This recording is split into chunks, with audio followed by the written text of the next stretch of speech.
Evening, ladies and gentlemen, and thank you for joining us tonight on episode 9, season 5 of the Standoff with Brad and Richie here on New Zealand Sport Radio. We're here live every Wednesday on Facebook and YouTube throughout the season. Evening, Richie.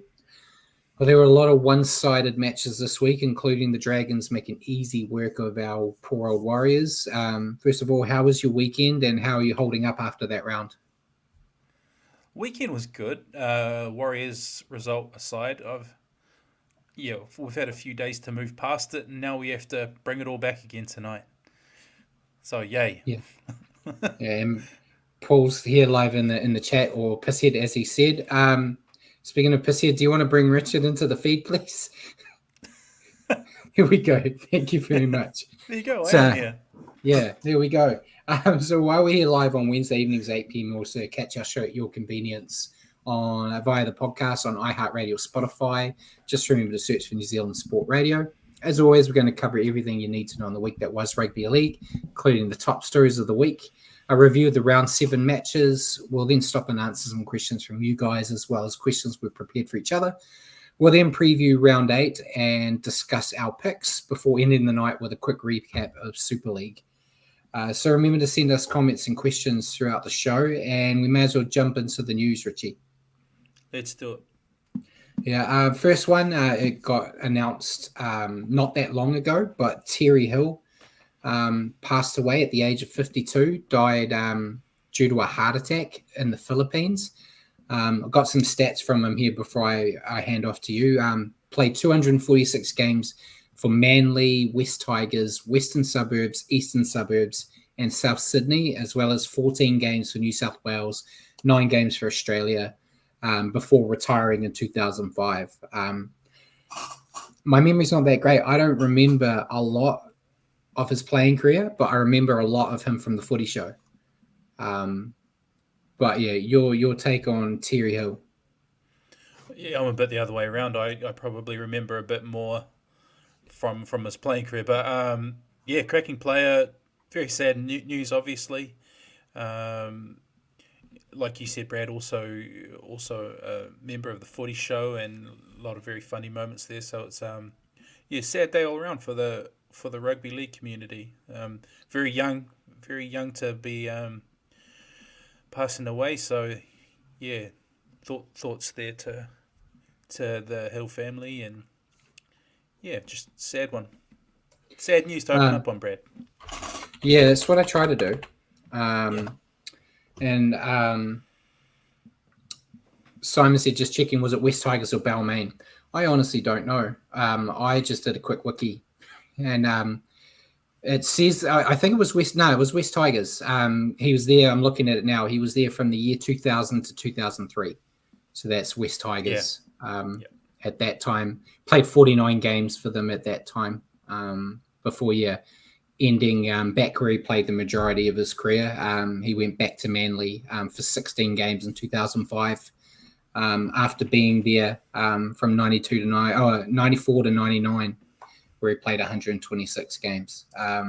So yeah, very, very sudden. And yeah, thoughts go to his friends and family. Not the best news. But yeah, we'll move on to lighter things now. We get that out of the way. We've got a bit of Warriors stuff, so I'll go through that. Sean Johnson's discussed the option of him playing on in 2025. He's met with his manager and they've started the conversation with the club. There's been no formal contract extension offered yet, but Andrew Webster's indicated that he wants him to stay. So it sounds more like a win instead of an if. I know there's talks about him being a bit sore at the moment. But yeah, I think it's all down to, it sounds like they both want to. They'll just sign on the dotted line when the time's right. He's not really at risk of disappearing to another club. So I Mm. don't think there's as much urgency on it. I think it's more just the making sure they know where each other sits before they start planning for 2025. So I think we've talked Mm. about it before, but you're happy to see him kick on another year? Oh yeah, absolutely. Obviously, the weekend was a bit of a tough one, but that one aside, he's been fantastic to start the year, and Obviously, last year was probably a career best year for him. Yeah, love to see him go around again. All going well, his body holding up well. Yeah, Yeah. love to see it. Yeah, so obviously we'll discuss it once there's actually an official decision, one way or the other. But yeah, that's where it is right now. And keeping on that Warriors train, the Warriors Harold Matt's side defeated the Bulldogs 12-10 to earn their spot into the Harold Matt's grand final against the West Magpies. Not a bad year for, not a bad first year for the under-17 side, first year in the comp. Very, very impressed. They've kind of been the street killers because they've been defeating all the undefeated teams on their way to this grand final. And the Magpies apparently are also undefeated. So hopefully they tick one more off that list. But does that make you excited for the potential future of the club with the under-17s showing promise? Oh, of course. It's been a while since we've had. Oh, we probably have never had this level of pathways, and then add on to that, we get the women's team back in the not so distant future. The club's in pretty good shape, but yeah, for the Harold Matt side to reach a grand final in their first year is pretty big. So, I guess I don't know that it's going to come down to how many of those players or how kind of tied or to a club are these players? I mean, do they come through, or do they use this as a or is this a platform to get exposed and then actually they all jump all over the place? I guess it's kind of that's going to be the issue around the kind of thing is how can you keep these players or do they get poached? Depending, I guess it also depends on what spaces you've got for the players that are coming through. I think in reality, you can't keep everyone, but if you treat them well now, you're more likely to keep them as they go on. And the Warriors, as a club at the moment, seem to be moving in the right direction. And I think you'd be more enticed to stay if you think if you can get into first grade at the Warriors are actually going to be successful, as opposed to the old days where a lot of the youngsters were jumping to Melbourne. Because it's Melbourne Storm. We've said it so many times on the show when we've talked about the Katoas and whatnot. Going to Melbourne, you can't really fault them for it because you're going to learn under Craig Bellamy and the system that Melbourne seem to be able to develop players really well. So yeah, I think if you're showing that you can do that in your own backyard now, it's going to entice a lot of those kids to stick around. Oh, don't get me wrong. I'll say, it's the right thing to be doing. I just wanted to, so I guess I note a caution to say, hey, we've won this, therefore we'll get a grand final in 4 years or 5 or whatever. Yeah, it's not. There isn't quite that direct correlation, but it is the right thing to do. I mean, Jacko said here, good pathways is the foundation for a club, but very expensive to do properly. It's an awful lot more expensive to go and buy the players after they've become good than it is to have good pathways in place and get players who are going to stay with your club rather than just come for the money. So actually, maybe it's short-term expensive, but long-term, it's a lot cheaper. And the prototype is the Panthers, isn't it? Because they're the sort of elite development club at the moment, and a lot of their players they have in this sort of dynasty they're building have been developed and brought through their systems. So that's the goal. Yeah, and having them homegrown usually get them cheaper, which helps. But as long as it's still you're investing in that pathway, so you're still churning out the talent. Because we're seeing with the Panthers, I think last week after the James Fisher-Harris news, they did 17 Panthers that have left. They made a whole team that has left since their first grand final appearance in the start of their dynasty. So you're always going to be losing players. So you've got to make sure that you don't just go all in, develop one, bunch of kids and then go, that's our pathways done. Well done, guys. You got to keep it. It's got to just be a conveyor belt of talent. That's the only way you can really make it succeed. We've seen in NFL, If you've got a stringent salary cap that all the clubs can afford to pay, then it's very difficult to put together a dynasty because you do lose players, right? And actually then replacing them is the big thing. And that's what your pathway is really for, is for that. Is that you are going to lose players, especially if you're successful. If you're not successful, you end up keeping them, unfortunately. But that leads to more unsuccess. Yeah, absolutely. You got the pathway with the salary cap, you can't keep all your players. Yeah.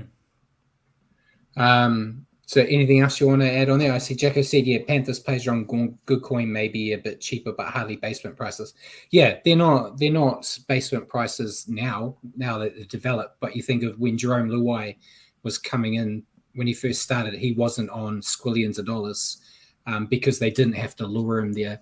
But as you grow in first grade, your pay packet goes up, but it's still considerably cheaper than, say, what the Tigers have done to get Jerome Luai now, and things like that. But yeah, it just makes it a bit easier if you've got a lot of homegrown talent for the salary cap. As Warriors fans, we're all too used to having to pay overs to bring over decent talent, so probably helps there too. And average talent, to be fair. Yeah. But yeah, we'll go on to the next bit of news. I had to update this because when I wrote it and sent it to you, it still hadn't been confirmed, but it's confirmed now. Josh Schuster's time with Manly has ended, and the Seagulls are going to pay him $200,000 a year for the next 3 years to have his contract terminated. So the writing was kind of on the wall.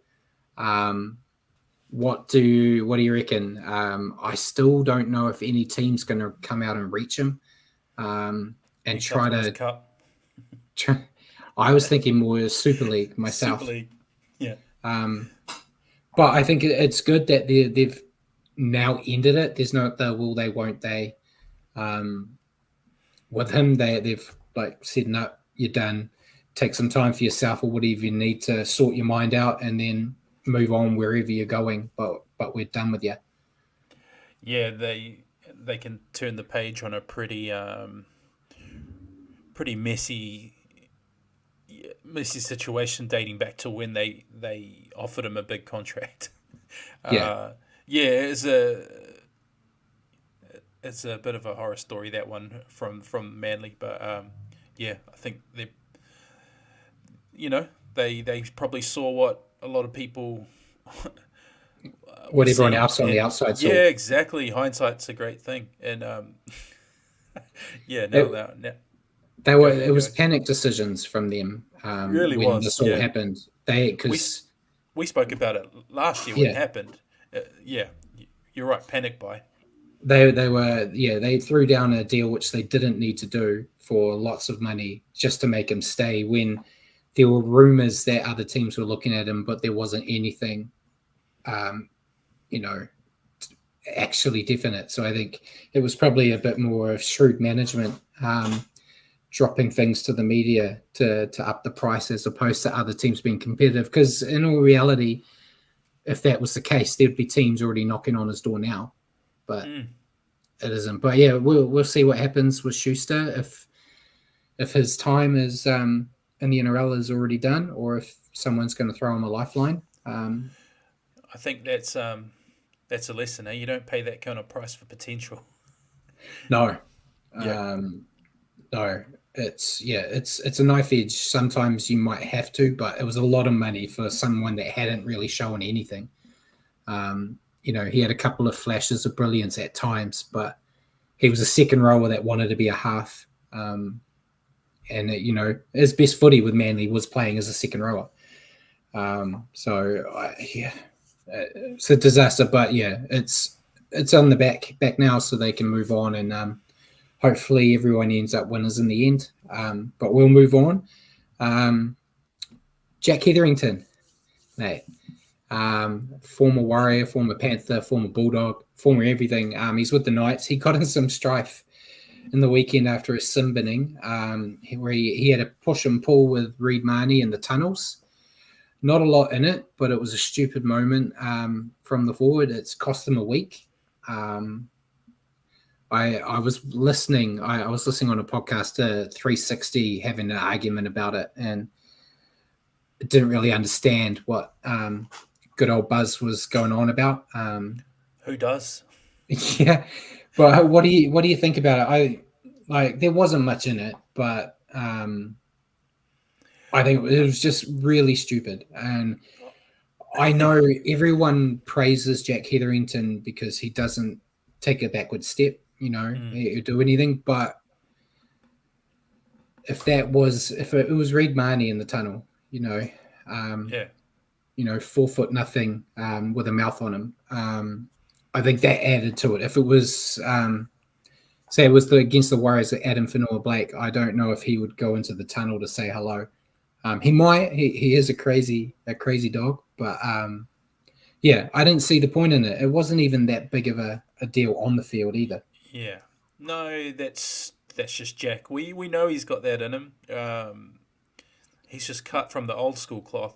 He's got no brains. If he was in the 80s or early 90s, he'd be a hero. But yeah, it's not like that anymore. And we know all too well. We've seen his judiciary record and sin binnings on the field. I love the aggression he plays with and how he toes the line, but it does spill over and to the detriment of him and his teammates normally. So yeah, wasn't smart. I'm all for it. You just got to keep it on the pitch. Facing up in the tunnels, it isn't the way to go. I thought it was hilarious. It was funny. I had a laugh, and Yeah. I used the picture on our promo for the show today. So, I thought it was funny. But yeah, thought I'd better mention it since we're going to have to discuss him. He's the only naughty boy this week.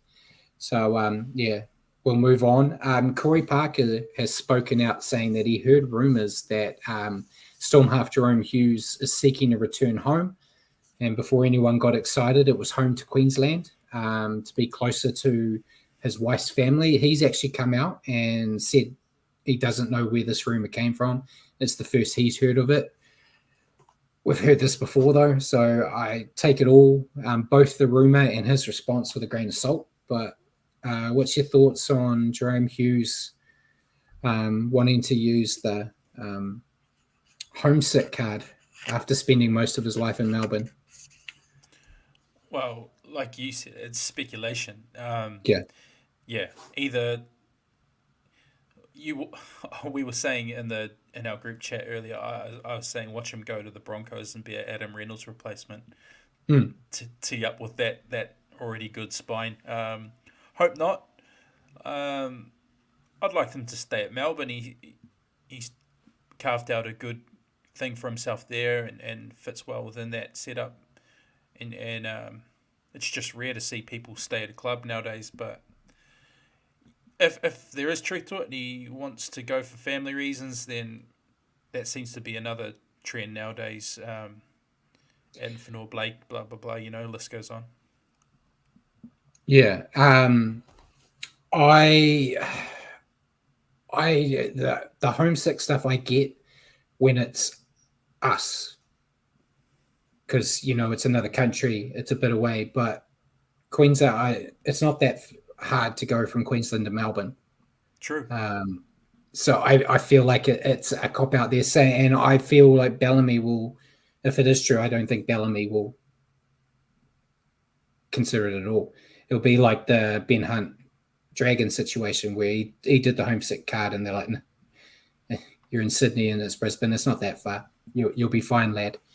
I think throwing that Tasman Sea into the middle of the destinations makes it a bit easier for players and clubs to kind of use that as an excuse. So we'll see. I don't know if it will happen. It could be all rubbish. It could be rubbish. It could be. It could be a example of why we need to look after players' heads. Corey Parker might be way off the mark. Yeah, exactly. I'm going to say that a flight from Auckland to Sydney is probably quicker than a flight from Perth to Sydney. So, Australia's a big place when you talk about being homesick. So, it's not always But it's yeah, Melbourne. It's Melbourne to Queensland. It's not that far. no, we're on the East Coast, so it's not too far away. But yeah, I'm saying Australia's a big place. So if there's a Perth team, they might end up with the same issues that the Warriors had over the years. Yeah. So yeah, that'll obviously be a story we keep an eye on in the background in case something happens. So we'll move on. This one is kind of an interesting one because it kind of goes into the Warriors' current situation, but there's been a lot of criticism directed at Adam O'Brien for his selection of Kalen Ponga, who wasn't 100% to play in the weekend, and he ended up getting hurt, albeit it's a different injury than what he was suffering already. And he's going to miss a big part of the season, with a lot of people saying it's basically the Knights season done and dusted. We're in that situation at the moment with a not 100% halfback that is playing just due to we don't have the bums on seats to kind of give him a rest. But do you think that it's valid criticism on Adam O'Brien for pushing Kalen Ponga out there and him getting injured? Probably. And we made the bold prediction before the season started that we didn't think there'd be any coaches sacked. We've had Demetrio, and now we've got O'Brien putting his hand up. Not just this case with Ponga. Also, it seems like he's making panicked selections. His halves, he's been chopping and changing for no apparent reason. Yeah. And they just look like the team's lacking cohesion because of it, and their results are up and down, mostly down. And now they're going to miss Ponga for a number of months, and you could almost put a line through their season when you see how the Knights go without Ponga. So yeah, he's another coach that maybe in another 6 weeks' time, if the results have been all bad, he's another one that might be under pressure. Put my tinfoil hat on, Matt. Go on. Do you think I like it when you do that. He was worried potentially that his job could be in question, so he sends out his injured Ponga, knowing that Ponga might not make it, and now he's out, and now he's got a big asterisk next to why his team is performing bad. Ponga's gone. Ready-made excuse. Yeah, I'm catching what you're throwing. It's completely stupid conspiracy, but a conspiracy nonetheless. Or was it like, okay, against the Bulldogs, this is a must win for us from a bottom of the table side of things. Therefore, already my season's on the line. If we lose against the Bulldogs, we're buggered. This is a must win game. If it had been up against the Sharks at the Storm at the top of the table, you rest him because hey, you're going to lose anyway. But against the Bulldogs, we've got to win this one because it's a bottom of the table clash, and therefore you threw him out there when you shouldn't have done. Yeah, that could be it too. I had concerns for Ponga before the game started when they talked to him just before kickoff, and he didn't look happy. He was limping around already before the game even started, and it's like, well, it's not really a good look. But yeah, we'll talk about him more when we get into the injuries. Last bit of news before we get into some Anzac Day stuff. Dale Finucane from the Sharks announced his retirement effective immediately. After seeking medical advice regarding repeat concussions. I was listening to an interview with him today, and he was breaking down the numbers of concussions he's had and the ones that were in quick succession that were of more concern. And he said he saw multiple medical officials got different opinions, and they all led him to this decision. Disappointing, I guess, for him to end on that note. He's had a lot of plaudits thrown his way since this news. Really upsetting, I guess, for him, but he's doing what's best for him. And as much as we all love footy, it's not forever. Yeah, it's the right choice, isn't it? You got to look after the head. It's a long life after footy, and he's done a lot in the game already. So if he wants to live a long and a healthy life after footy, then I think that's the right choice given the advice he received. Yeah, and Bjorn's asked, did you ever get concussed when playing, boys? Probably. I probably did, being a front rower and using my head probably more times than I should. And I think I told you the story, Richie, about the teeth. To be clear, folks, using his head, not his brains. Yeah, 100%. When I was younger, there was a game where I had a head clash with a guy that wasn't wearing mouthguard, and I got his two front teeth stuck in my head. That stayed in my head until we got them removed. So I would assume I got a concussion possibly out of that, but I never went to a doctor or anything. So I wouldn't know. It would explain a lot, I'm sure. But also, to go back to this more serious stuff rather than my kind of joke there about you using your head rather than your brains. What kind of age did you guys both give up playing the game?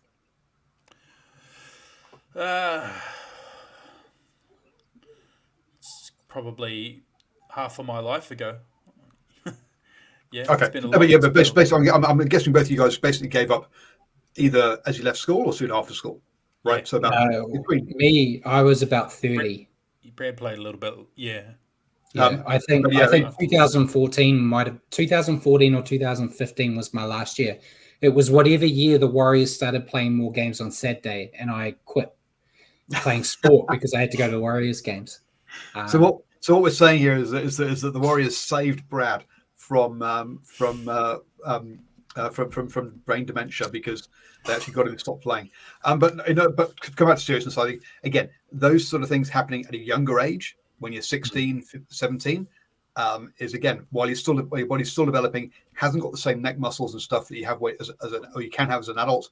Again, those are the ones that can be again more impactful long term. So yeah, again, we've got to be careful with the younger guys. Yeah, but yeah, I'm fine. I can still do my 1, 2, 3s and my ABCs, so I'm fine. And yeah, Simon said, I'm guessing good old ACC covered that. I think so. I was still reasonably young, so I was still under parental watch when the teeth incident happened. All I remember is they glued my head back together, and my dad got in trouble. I'm willing to bet you dished out of a couple of concussions as well. Potentially, I don't know. I know, I've broken people, but I don't know if I've concussed them.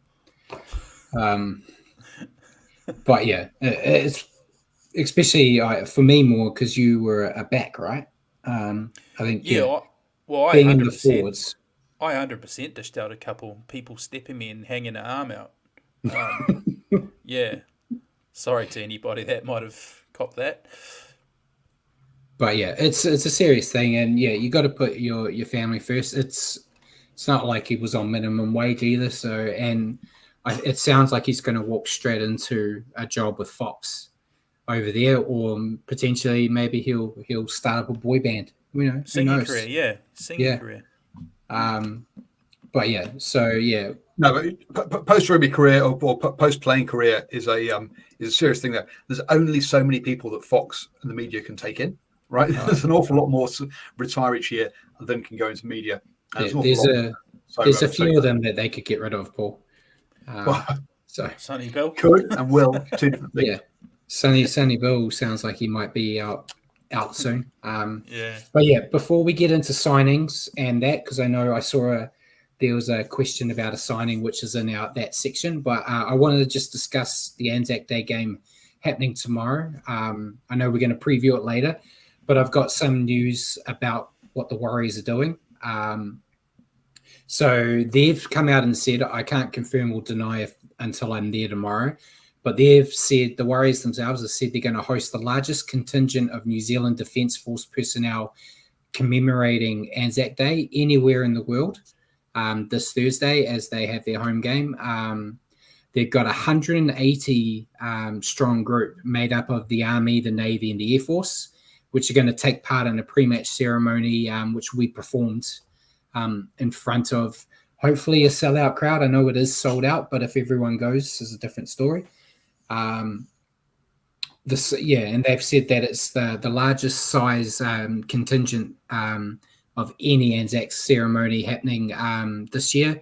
And they're also going to have additional staff around the stadium manning exhibits that will have like armed vehicles and vessels and the match ball will be delivered to the stadium via an Air Force helicopter.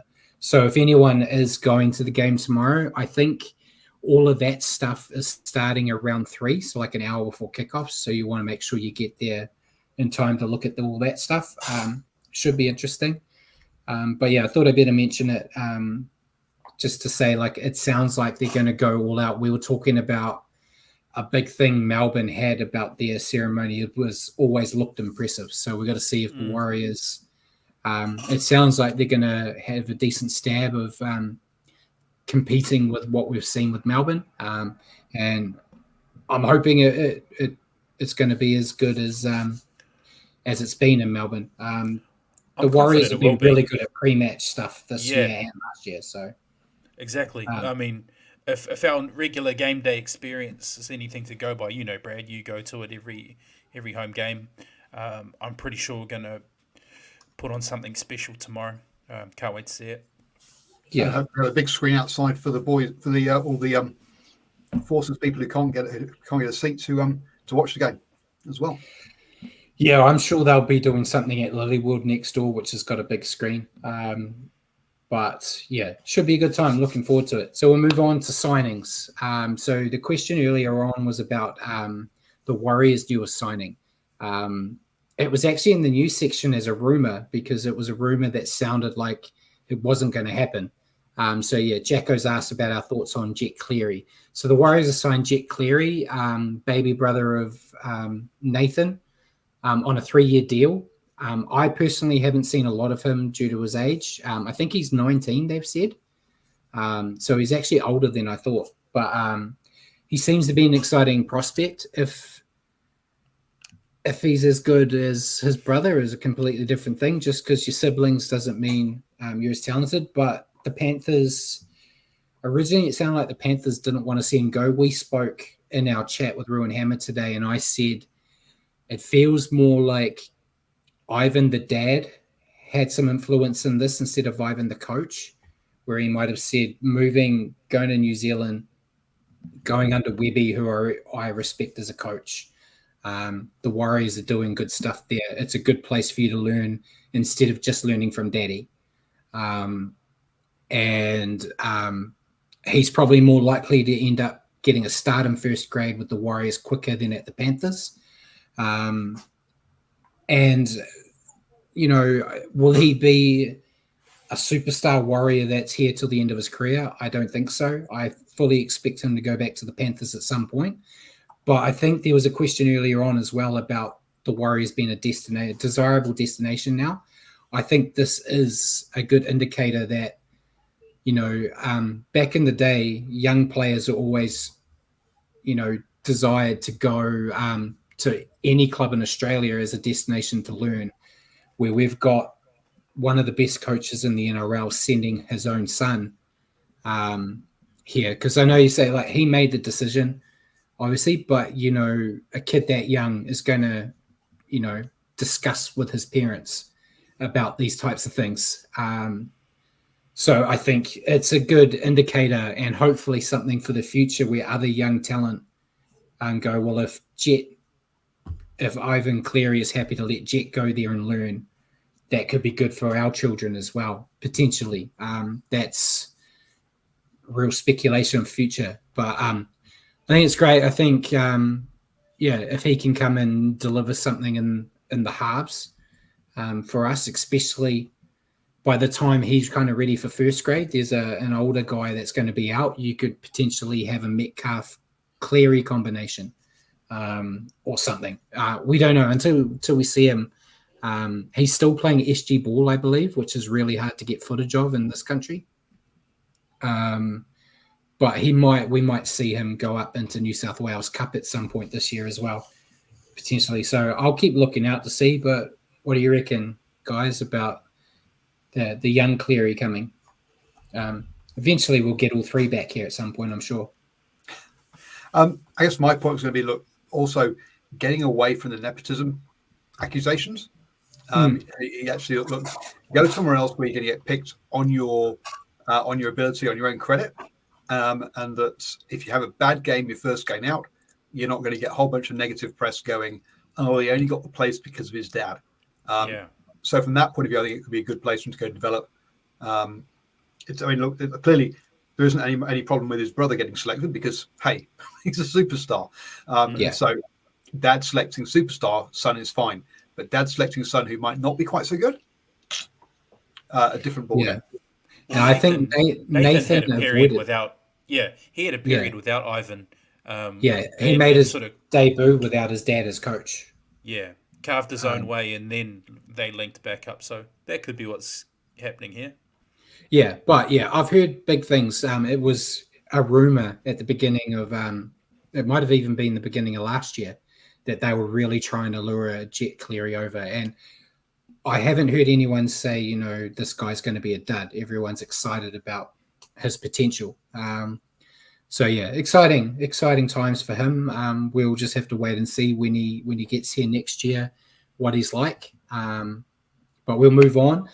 Cowboys only really one signing, one extension, both from the Cowboys, Richie. So Cowboys have extended Hylam Lukey until the end of 2029. It's a massive deal for him. That has kind of got the wheel in motion for I can't remember his name right now. It's one I can't pronounce. He's in my fantasy team. He's from the Cowboys.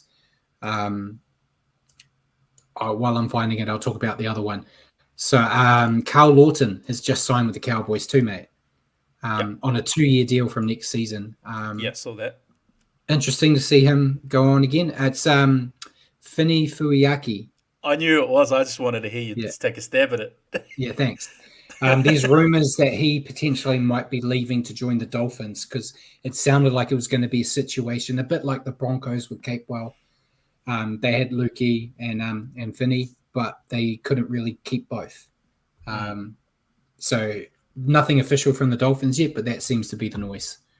But yeah, your take on Lukey extending and Lawton, who I feel like every year we're going to hear Lawton's retiring. It feels like he's been around forever.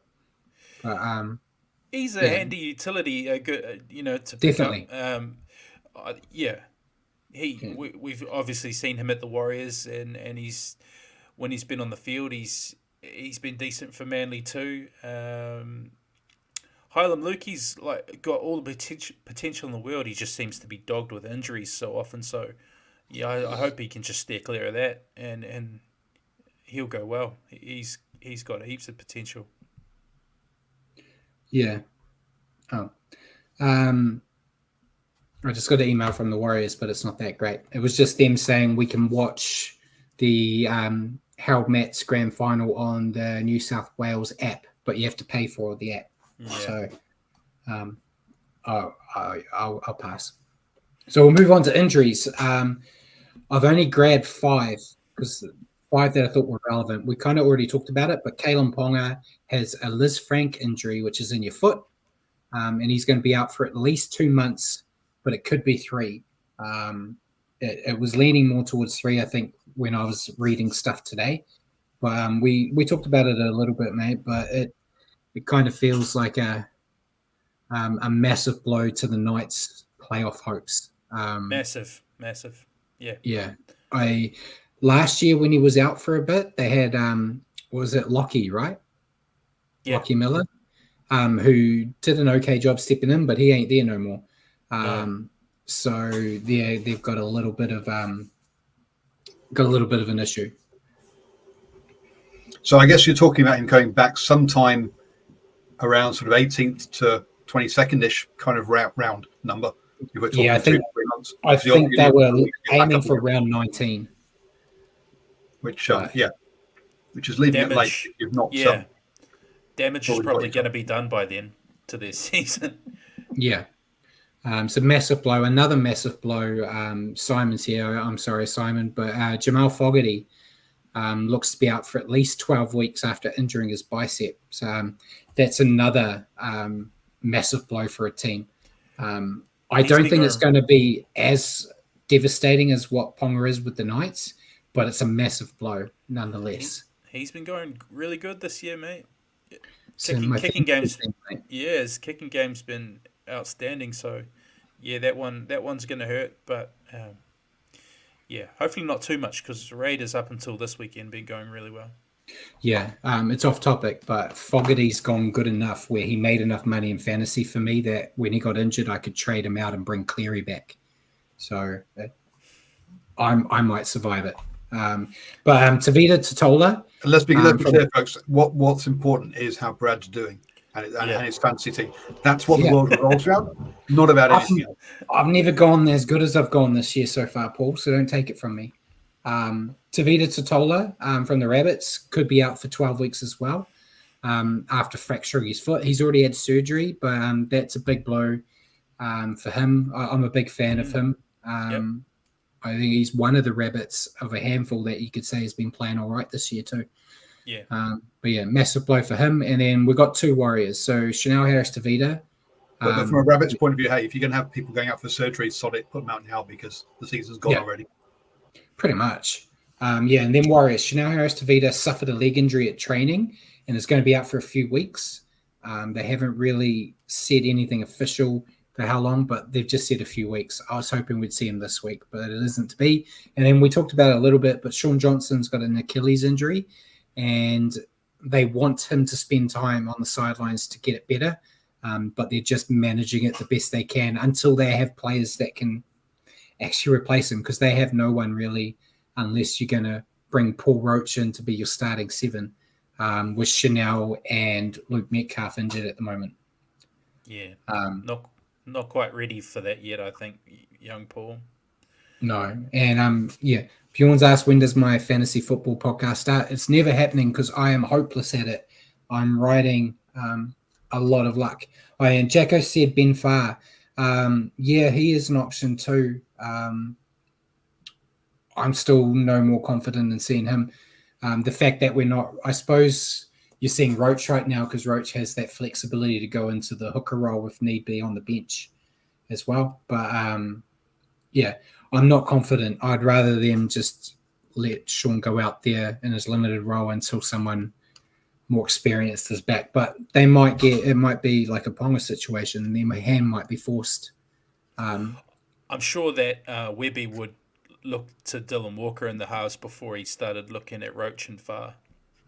That's true too, and Walker's back this week. So, it's a take it as they come. They don't seem overly concerned. It sounds like it's more just tight than actually a legitimate, real bad injury. But you don't want it to get worse. You want it to get better because you want him to go on into the deeper end of the season and potential playoff aspirations. We'll keep an eye on that, and we'll move to Naughty Boy. We already talked about it. There's one.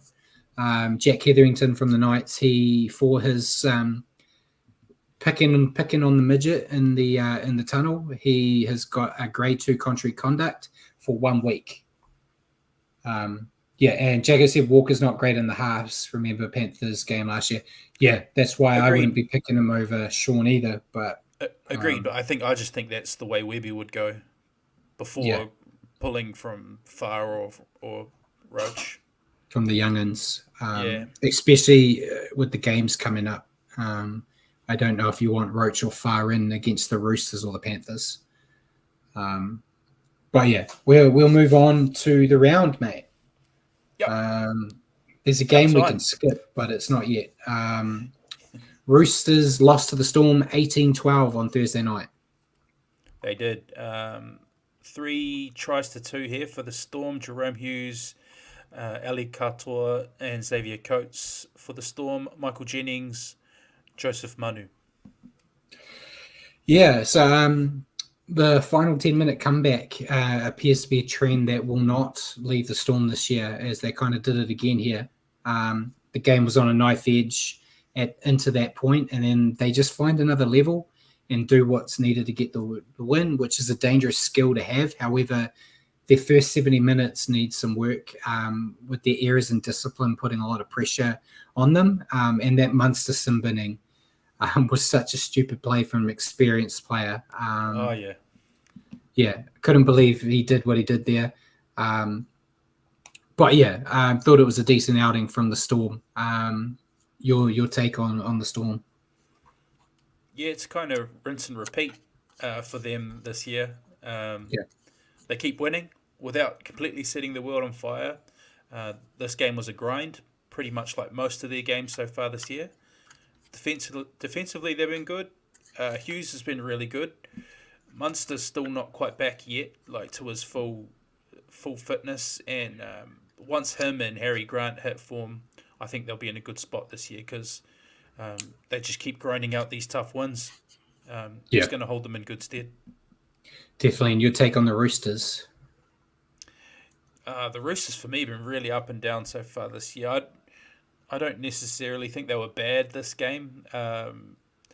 When Joey Manu went over, I thought they may have found a way to win this one, but in the end, I thought the better team on the night came out on top, despite what Trent Robinson might say in the press conference. He was a little salty over a couple of refereeing decisions, but yeah, I thought it was the right result. Yeah, see, I actually thought the Roosters looked the better side for large portions of the match, not all of it. But because they also had their fair share of issues with errors. And I think they just lacked the killer instinct to take control of the match. They got all the talent in the world to do it, but they just really couldn't seem to click in and just put the Storm away. Still a great side, though, I think. It just wasn't their night. I just want to jump in here about Richie's point about the defence. Now, some teams have played 7 games, some teams have played 6. So, but the only teams to have allowed less than 100 points this season are the Storm with 98 and the Panthers with 92. But you look at the attacking side for the Storm, they've scored 118 points this year. The only teams that have scored less points are the Tigers, the Rabbitohs, and the Titans. And we know which end of the table they are. Yeah, that's why every game's been a grind for them. They defend really well, but they're just squeaking these wins out. Yeah, and your player to stand out, I think we picked the same guy, didn't we? Yeah, Jerome Hughes for me. Just he's been the main guy. Future Brisbane Bronco. Hopefully Future not. Brisbane Bronco, Jerome Hughes. Yeah, I thought he was fantastic in this game again. It was a nice try he scored. He's kind of getting right back into the groove. He was a bit up and down due to injuries and stuff. I think, he's kind of finding his footing again to be the player that we all expect to see. So, very happy with that. Next game, it was a Friday night game. I don't know if we have to talk about it. Paul just said Jerome Hughes was fantasy leader, so we're sticking with that pattern. Next up, the Dragons defeated the Warriors 30-12. Yeah, I don't think we actually mentioned so far in this show what the show title is, though, Brad. Can you please remind us what the show title is for tonight? How the Mighty Dragons Roar, Paul. Thank you. I thought make sure we kind of got that. Can you say that again, Brad? How the Mighty Dragons Roar.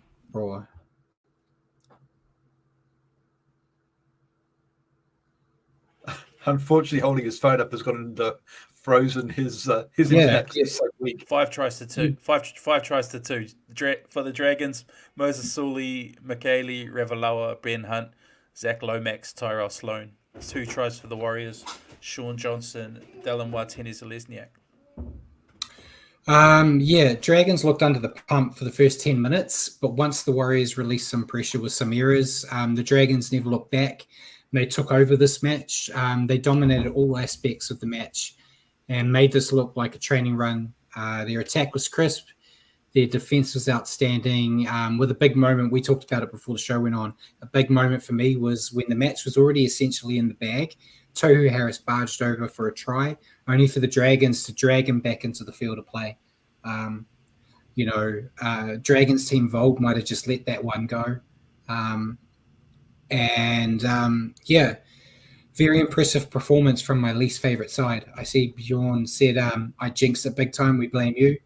I'm always going to bag the Dragons. So it is what it is. You can jinx me if you want, but we know what's happening beforehand.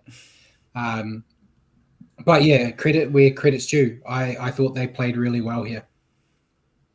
Yeah, 100%. I thought they were outstanding. They weathered the early pressure from the Warriors, and we did apply a good amount of pressure early on. They were able to change the momentum off the back of our poor discipline. I think we gave them a number of piggyback penalties out of their half. I think it may have been at least three in a row. Yeah. Once they got their tails up, there was no stopping the Dragons, especially with the form Ben Hunt and Zach, particularly Zach Lomax. Yeah, it was hard to stop. Yeah, and your thoughts on the Warriors?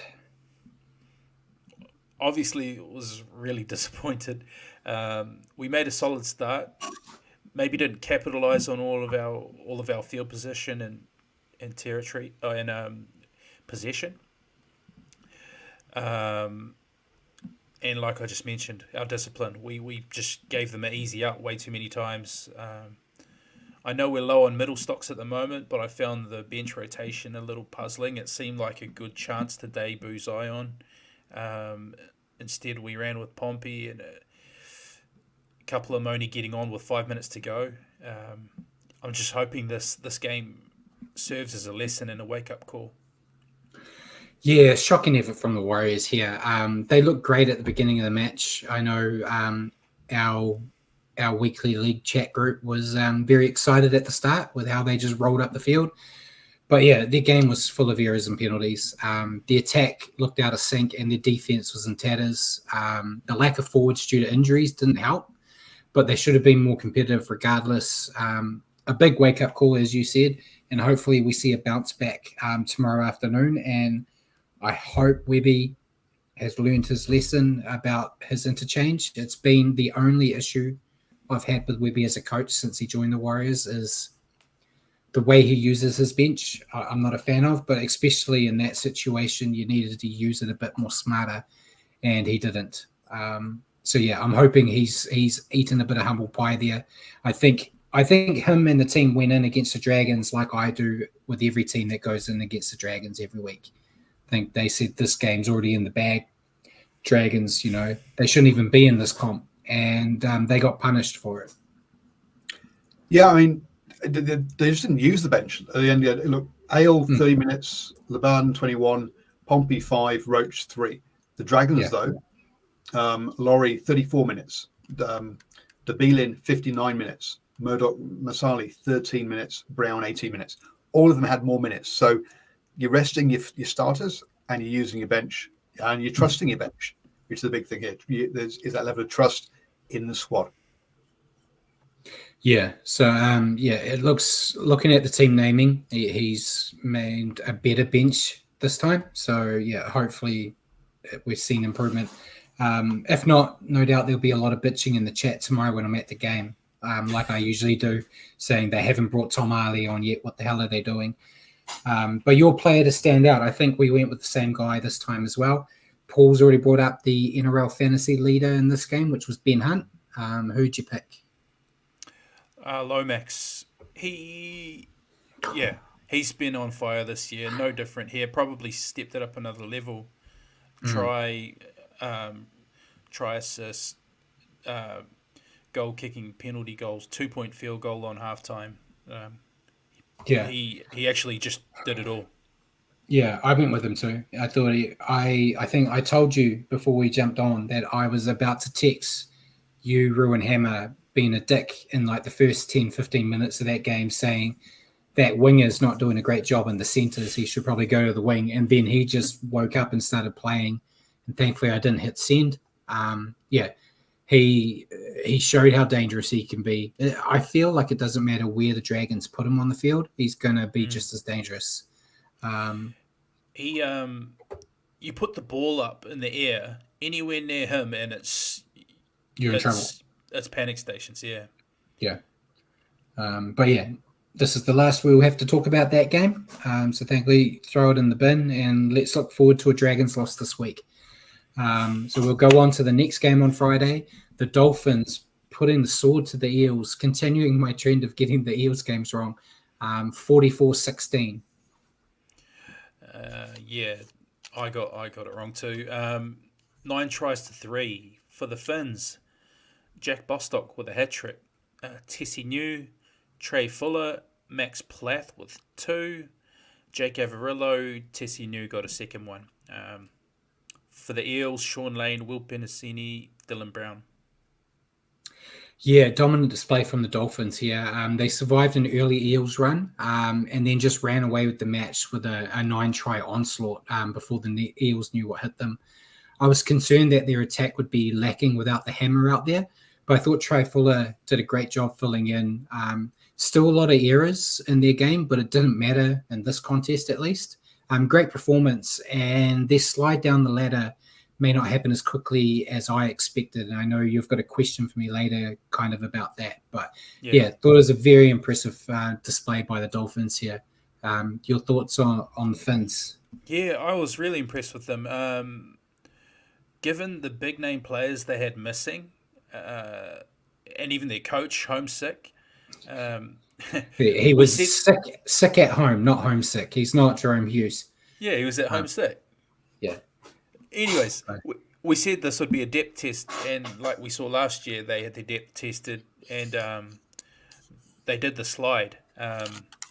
This time they passed with flying colours, and you wouldn't have known that they had that many frontline players out. Like you said, the Hammer, Herbie Farnworth, Flegler, there's all their big players, and they still put a score on. So very impressive. Yeah, and your thoughts on the Eels? Yeah, they retain the title of the biggest tipper's nightmare. Coming off a good performance the week before, this week against a depleted side, they just, especially in the second half, just weren't in it. And they conceded how many? 1, 2, 8 tries in the second half. It's just not up to standard. Coming from a couch potato rugby league viewer, but pretty poor. I know they're missing their main player, but they weren't missing as many as the Dolphins. No, but I mean, for what was, at a half time, a tight game, 8-4. To go from 8-4 to 16-44, that's a hell of a half-time talk. Yeah. Let's see.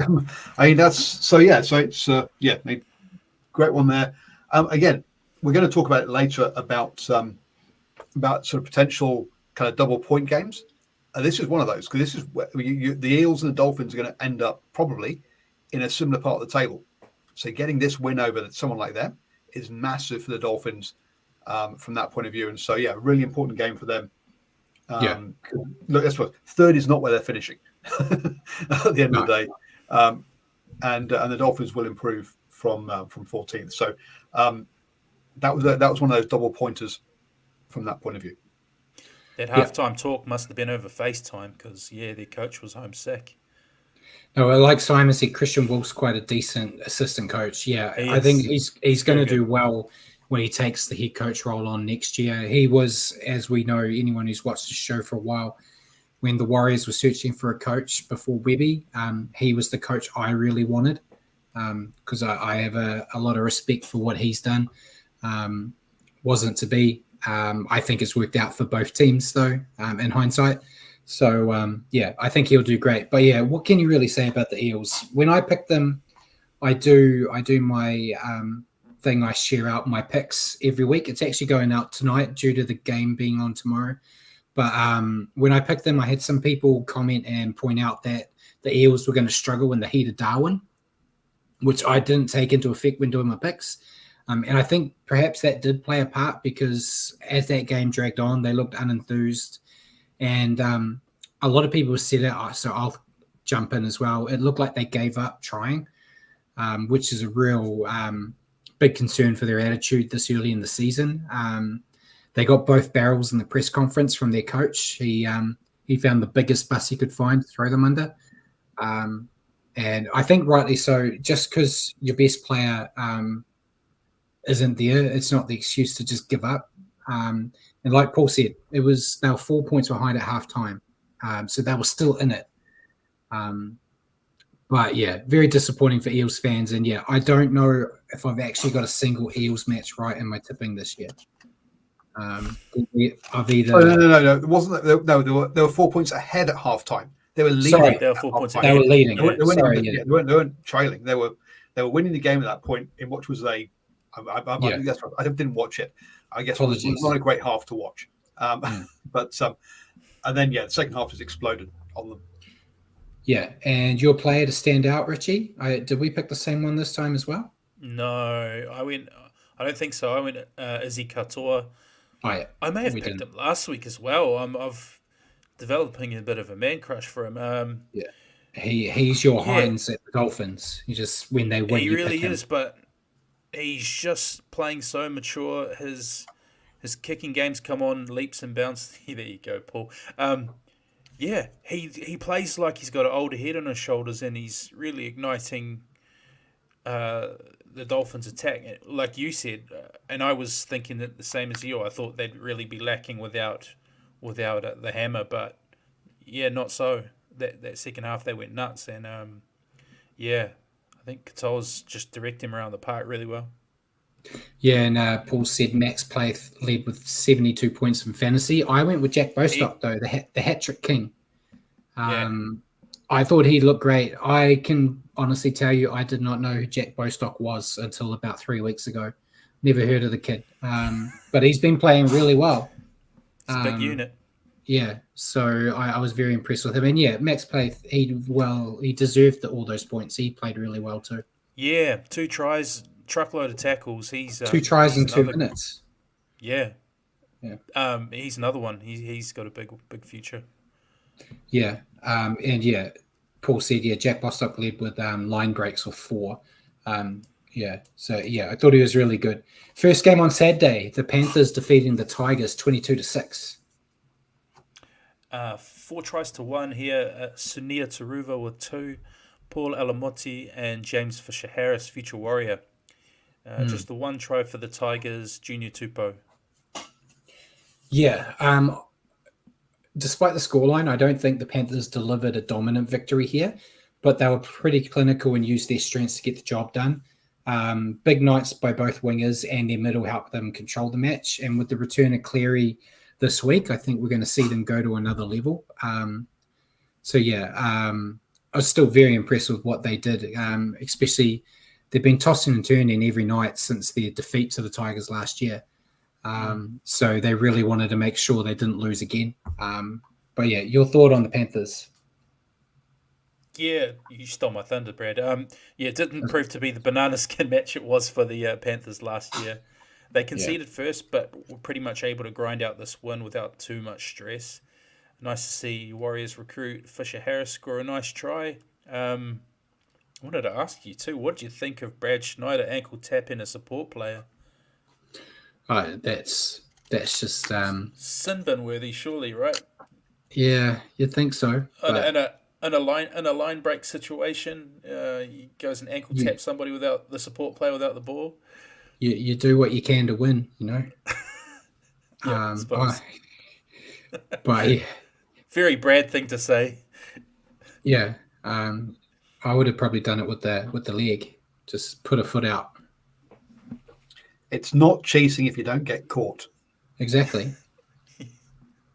And your thought on the Tigers?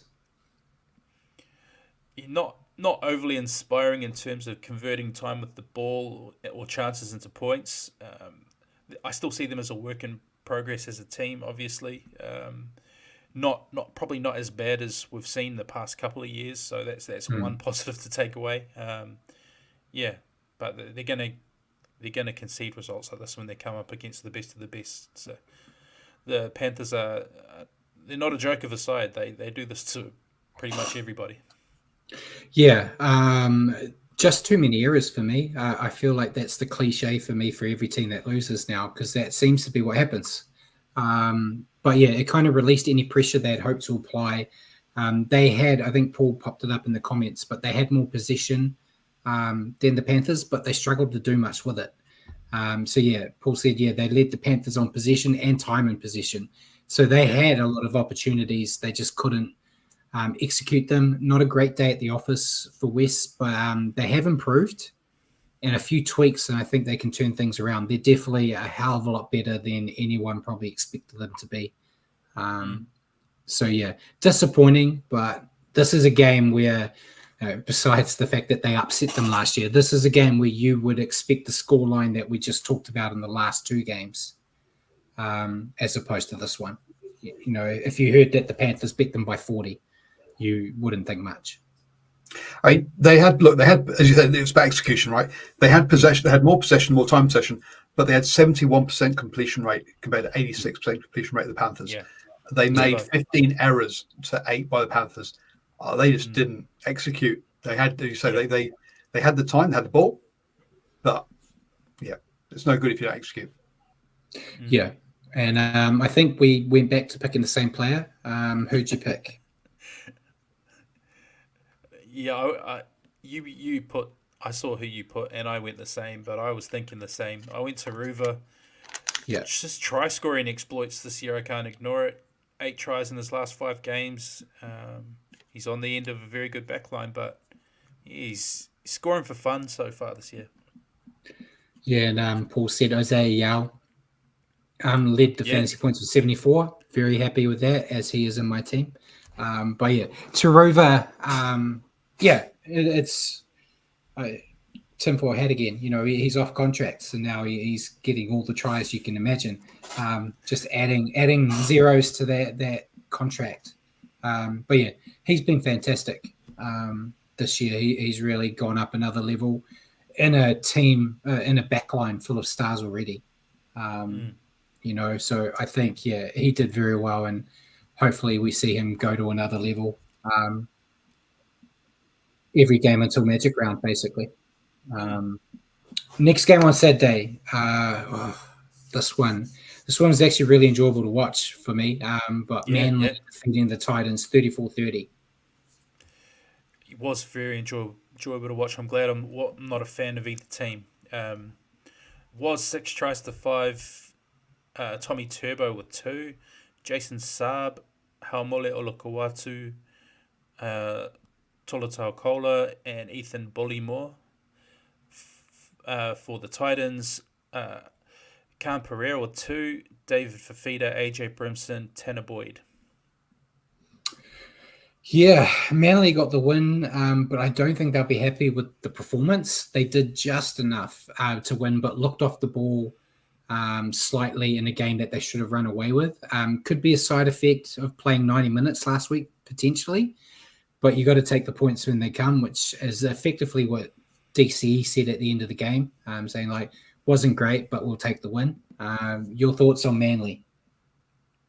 Yeah, similar to DCE's thoughts. 2 points is 2 points. Came with a real scare. Defense, it's going to have to be a work on for Manly. Maybe it was to do with the 90 minutes last week and burning them out, but yeah, they've got points in them. They always do, but conceding 30 to the Titans, not ideal. Yeah, I was going to say, don't say anything really bad about that, because we've got a game against them tomorrow. So we'll see how many points we concede. Your thoughts on the Titans? Yeah, unfortunately, the Titans seem to be trending in the right direction just in time to play the Warriors. It feels like their first win is far closer than it seemed a couple of weeks ago. I think a couple of weeks ago on a show we were looking at their draw, saying when's their first win going to come. But they've gone a couple of games now where they've come very, very close. Hopefully that'll wait at least another week. Yeah. So I was going to say, look, the Titans led at halftime 24-22. So in the second half, they only scored 6 points to 12 by the Eagles. Is this one of these things where, because they're on a run of losses, they're lacking confidence when they get in that situation, they freeze up and bottle it, or as Richie says, they're actually getting better, and that win is coming. Which way do you say? Is this one of these ones where every time they get close to oh shit, we always lose. Damn, we've done it again, or the other way around? Yeah, well, the Titans made a habit of losing first half leads last year. So it is kind of in there as well. But I feel for them. It's second week in a row. It looked like they were going to get that first win of the season. And I did think they played well. They look good on attack, but the defense still needs work, which is an ongoing thing we've always said with them. If they beat you just, but you score a lot of points. when Manly got their final try in the 55th minute, there was still more than enough time for the Titans to come back and get the win, but they just struggled to find that killer blow. It does have me very worried this week, as you already said, that first win seems to be getting closer and closer. And they do love to spoil the party at Mount Smart. They've done it before. Your player, I think we picked the same player again. So you don't think they've got a mental issue at the moment about losing or about winning? You think actually it's the Titans? They're just always used to losing, Paul. I think they're building. I think they're building the right way. I think Des is getting them there. It's just a lot of hard work to turn that ship around. But yeah, your player to stand out. Turbo. Yeah, I went with Turbo as well. Fantastic player. He's staying injury free at the moment. Turbo for New South Wales. Well. Turbo for New South Wales, number 1. Please. Put him there. But yeah, he's so dangerous. And yeah, Paul said Tanner Boyd led the fantasy points. Move on to the final game on Saturday. Broncos defeating the Raiders 34-10. Skip this one too if we want. 6 tries to 2 for the Broncos. Reece Walsh with 2. Jordan Ricky, Ezra Mam, Billy Walters, Selwyn Cobbo. For the Raiders, Simi Sasangi and Xavier Savage. Yeah, Broncos made a lot of errors here, but when they held onto the ball, they made scoring look easy. Their defensive structure didn't get tested as much as you'd expect, but they pressured the Raiders into making mistakes and capitalized on them. Not the best overall performance from the Broncos, but to say that in a game that they won by 24 points shows how good this team can be at its best. Your thoughts on the Bronx?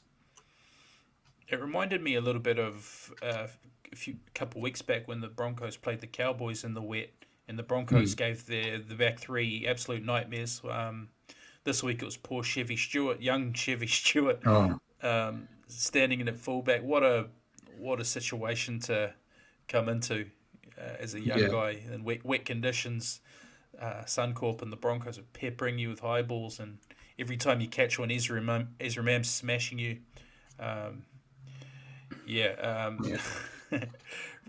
Reece Walsh makes such a big difference to the Broncos. He wasn't perfect. He made some errors, but like always, he always seems to more than make up for those errors with his attack and what he creates and scoring himself. So, yeah. Yeah, and your thought on the Raiders?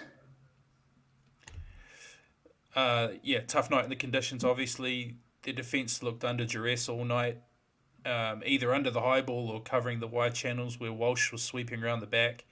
It kind of wasn't what we've been used to with the Raiders this year. They've been gritty. They've been grinding out wins, but I don't know if it was the conditions they didn't handle well or just, it pains me to say it, but Reece Walsh just giving them nightmares out wide all night long as well. Much like the fish room, I think that's Cam saying in the comments, boo Walsh. Yes, boo Walsh. Hopefully for Simon, your team bounces back because they just weren't in this one.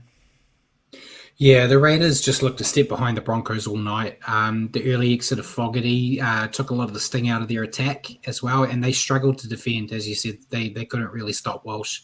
A poor showing from the Raiders here, and we've already talked about it, but they could struggle a bit without Fogarty for a large period now. Just real disappointing showing.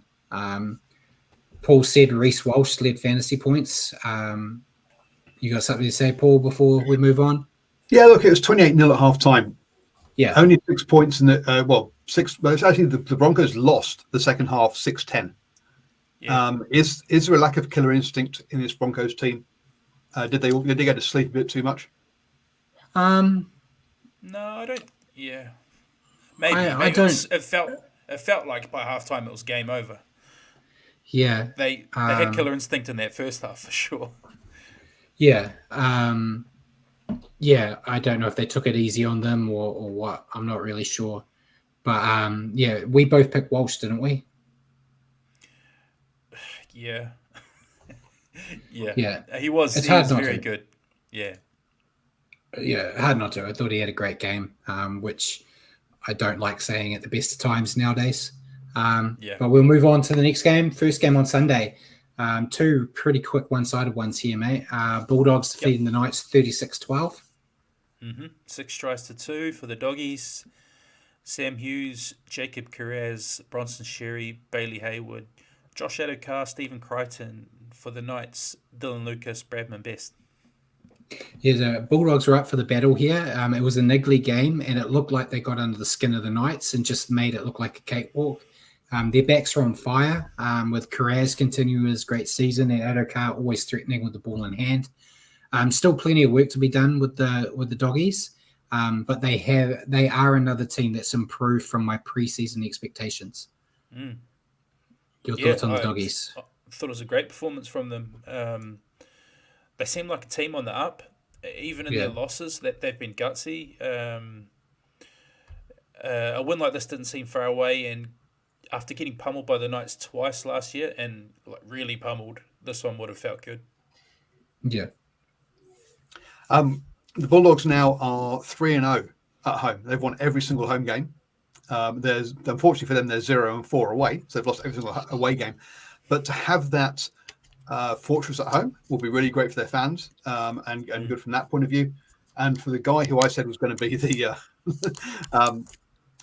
first coach, look, when you're doing that in front of your home fans, you're going to be a good place, aren't you? So it's interesting that they are such they are the most home and away team out there. Actually, sorry, along with the Broncos. Broncos are 4-0 at home and haven't won away yet, which is another interesting one. That's good because they come to Mount Smart.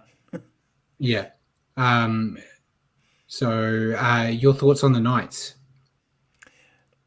Not flash, clearly. And to compound things, they lose Ponga for a big chunk of the season.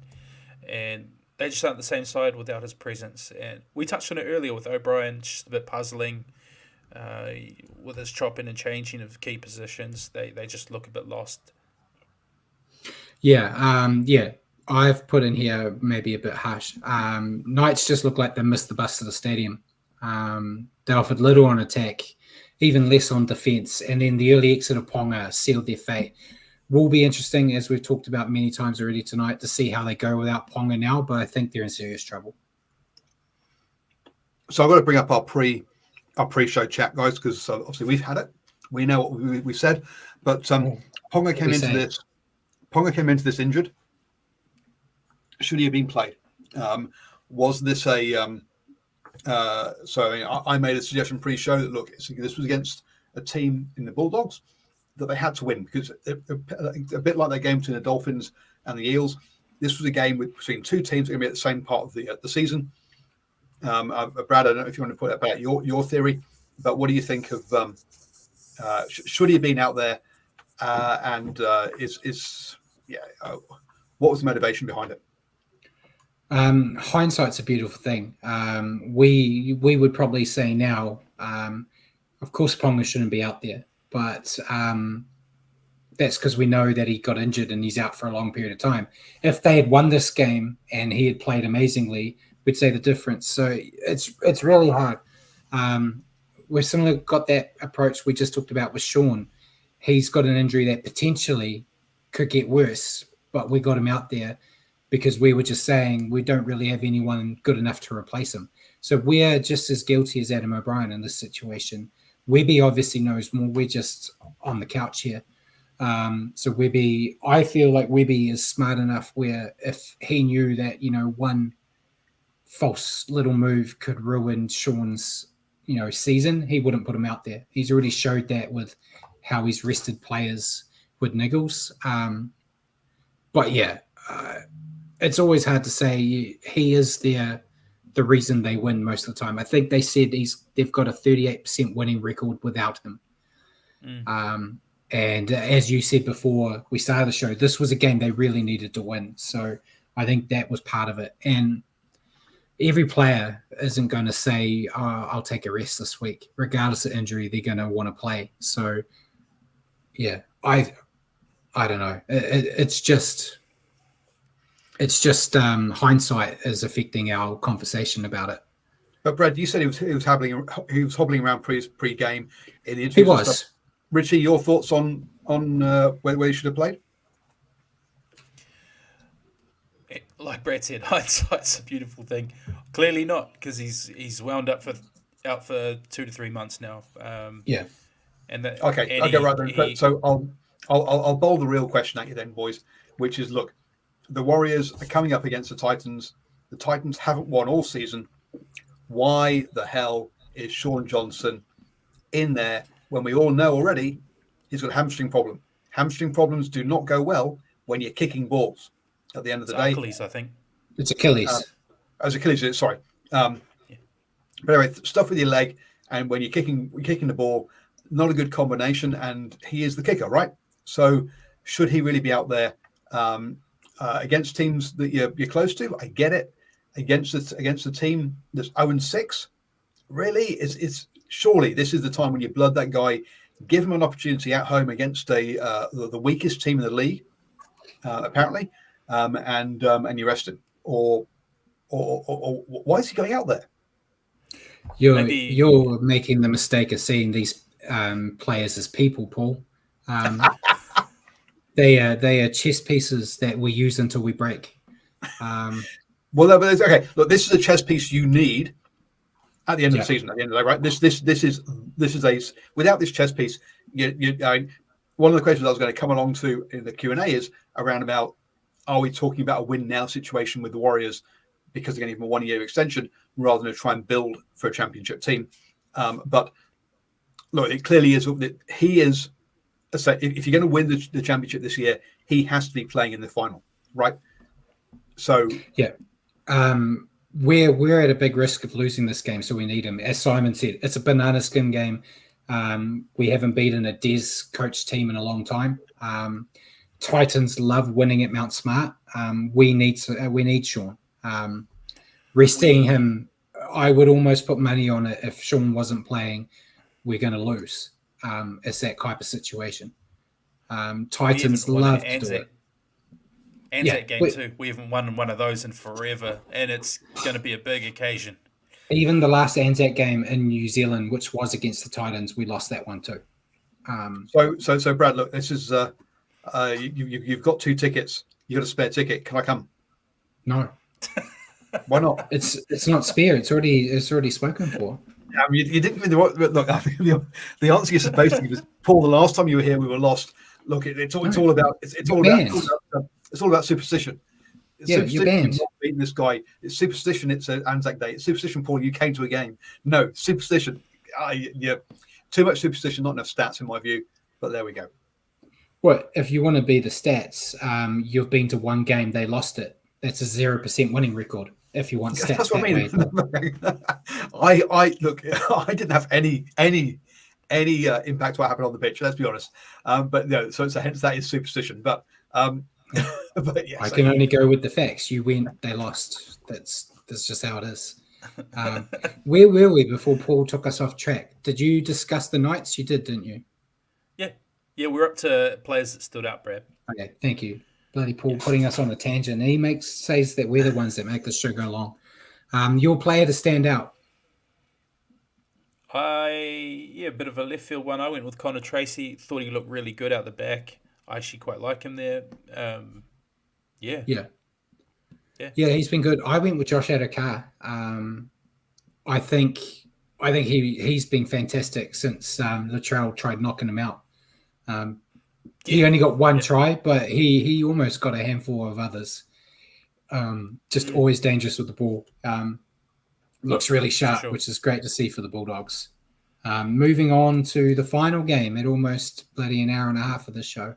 Oh, and Dylan Lucas led the fantasy points with 60. Final game, Sharks defeating the Cowboys 42-6. 7 tries to 1 for the Sharks. Will Kennedy, Tommy Hazelton, Samuel Stonestreet, Braden Trindle with 2, and Ronaldo Mulatalo with 2. Braden Trindle went out and celebrated really well afterwards. Valentine Holmes, the lone try scorer for the Cowboys. Yeah, Sharks seldom put a foot wrong here and made this look easy, scoring in regular intervals. It just cruised to victory.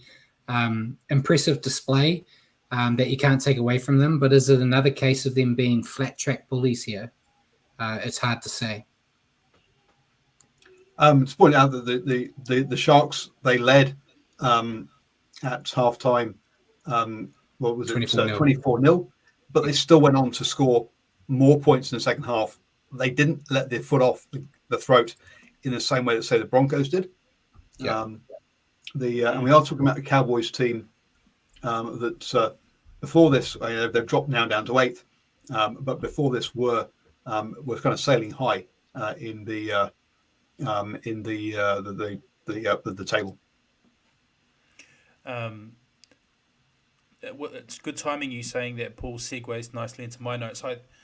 While the Sharks have been good this year, I think this is probably the first time they've really put the foot on the throat of an opponent and finished a decent team off really well. I think they're shaping up really nicely. If they knock off another couple of top 8 teams, we might be seeing a serious team emerging. They've been guilty the past couple of years of not beating decent teams, so I still want to see them knock off a couple more, and yeah, they're looking good though. Yeah, and your thoughts on the Cowboys? More feeble defense from the Cowboys. I think I saw one of their tries, Ronaldo Mulatalo's tries. I think he ran around under the post and it looked like no one was even trying to stop him. Yeah. No one made any effort to cut him off and make the conversion harder. This time their attack matched their defense as well, though, which is worrying for them. Normally they've at least got points in them. Maybe they're the team to take the mantle of flat track bullies this year. As whenever they've played a decent team this year, they haven't looked great, but they've beat up on a couple of the lower teams. Yeah, Cowboys were shocking here. They've looked great this year until they face a real challenge, as you just said. They've had 2 attempts against a decent team to be a challenge, and they've been way off pace in both of those games. They just never looked competitive, made too many errors, struggled to put any attacking plays into action, couldn't defend if their lives depended on it. A huge turnaround is needed from them if they wish to be considered a top 8 side. Very disappointing. Your player to stand out, Paul has said Hines. Before we go on that, the Cowboys have allowed 191 points. The only team that's allowed more points is Rabbitohs. Yeah. So they're in 8th place, but they're the second worst defensively. Yeah, and Nico Hines led fantasy points, but who did you go with? Yeah, and I was going to go with him, but he gets enough Dally-M points as it is, so I went with Will Kennedy. Yeah. Wow, Richie outing himself as a Dally-M voter. Yeah. Will Kennedy, I thought he's been great, but I went with Braden Trindle. I thought he was fantastic. He's really growing into that role. He gets a week off this week because he went a bit too hard with the partying in the weekend. So he gets a week to rest and come back even bigger and better. But yeah, I thought he was had a solid outing.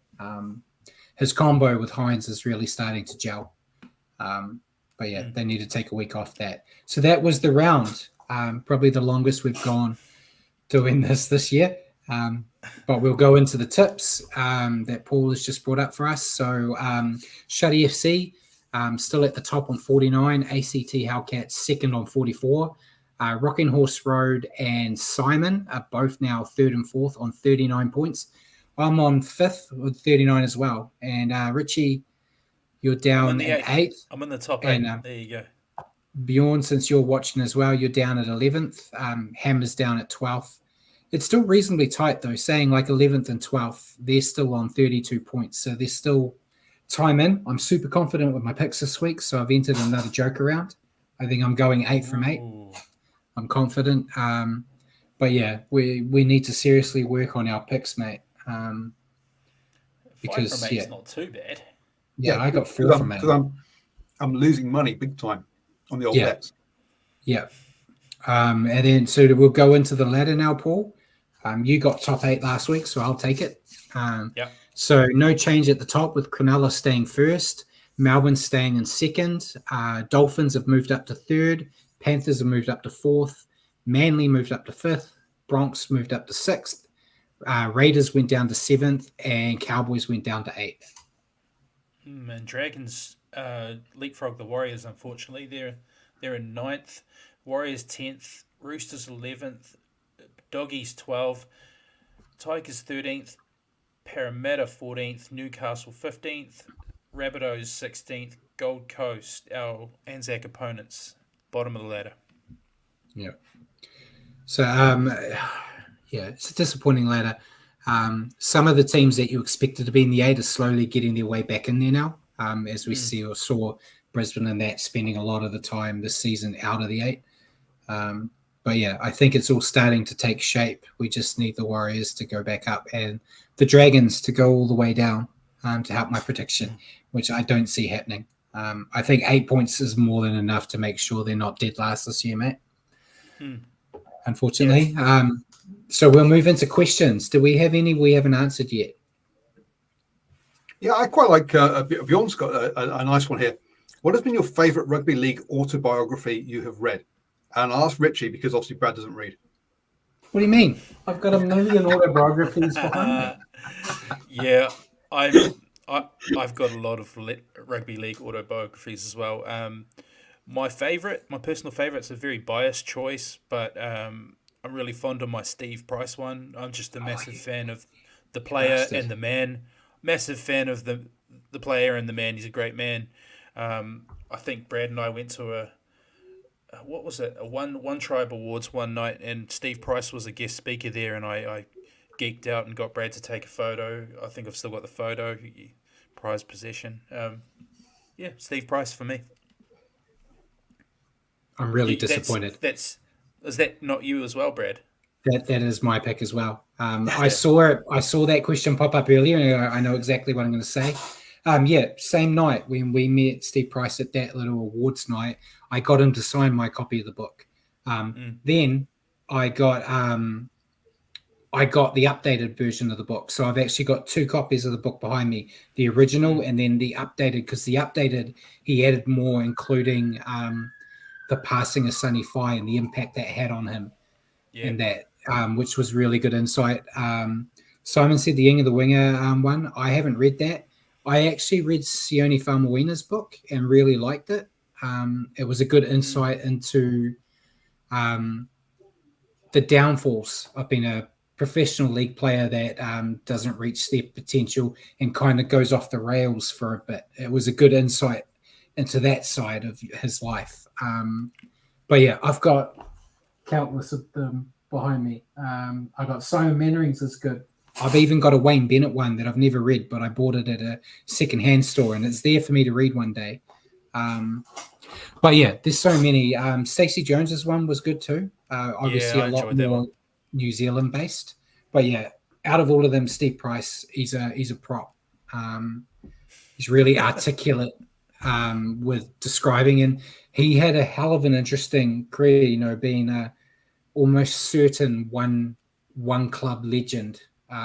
That at his old age, when of all places came to New Zealand, and like his stories about kids giving him crap about not wanting him because they wanted Sonny Bill to be signed instead, and how he basically went from those guys wanting that high profile to being New Zealand's favourite Australian until Webby took that mantle. And yeah, him talking about representing the All Golds. As being the only Australian to play with the Kiwis, doing the haka and like what it was like and that stuff. It's a really good book. But yeah, if you want to get it, grab the updated one, which has got the Sonny Fye stuff in there, because it's a real good insight into how that affected him. But yeah, and yeah, Simon said he recommends the Manu Beast one in the next couple of years. But yeah, any other questions there, Paul, or should we jump into ours? I think you jump into your own, but I did like that one. Yeah, and Bjorn said, look out for it. Yeah, I haven't even seen it to be bought anywhere in a while, but yeah, it's hell of a read. Good. Yeah. But yeah, your question for me, Matt. Sure. The Dolphins put on a huge performance without many of their big guns this weekend. Do you think this year could be different to last year and the Finns can remain a top 8 team until the end of the year? I don't think so. I think we're still going to see the slide. It just hasn't happened yet. I'm hoping they prove me wrong. I think it'd be great for them to make the finals in their second year in the comp, especially with the adversity they've faced with injuries. But I feel like we haven't even got to that part of the season where the real good teams take it up another level.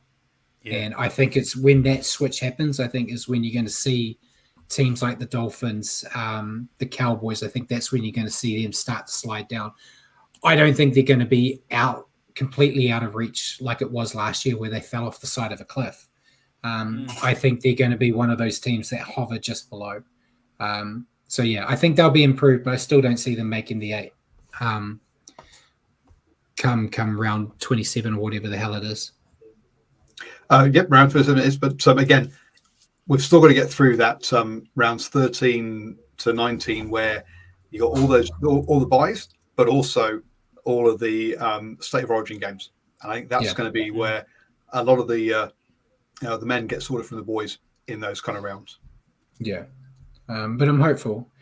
My question to you, we talked about it last week in the section that we're about to get to about the Warriors bench or lack thereof and what we thought would happen.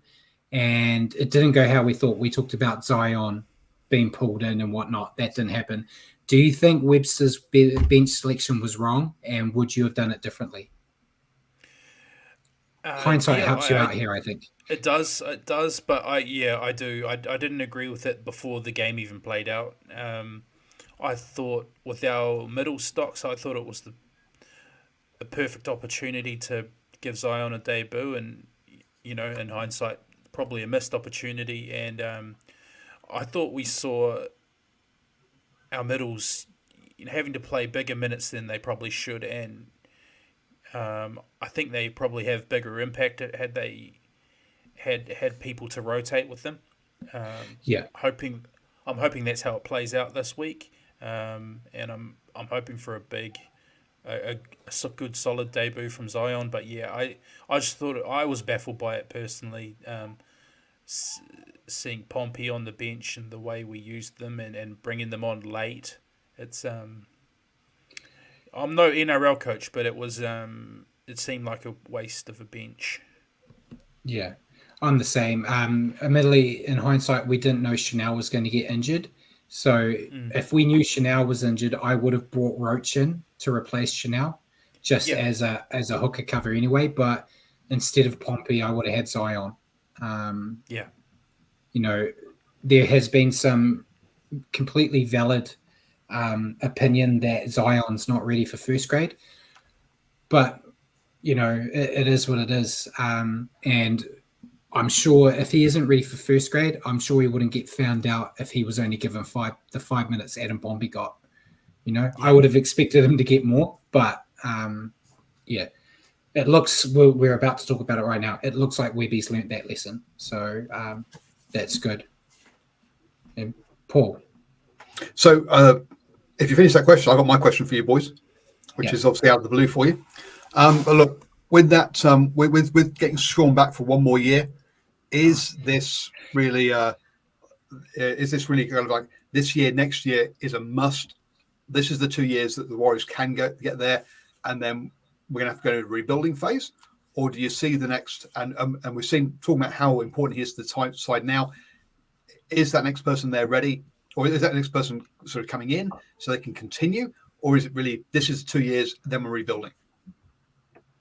I think the rebuilding is already happening in the background. But I think the next 2 years are the time to strike. It was this year until when they said Adam Fanua-Blake was leaving.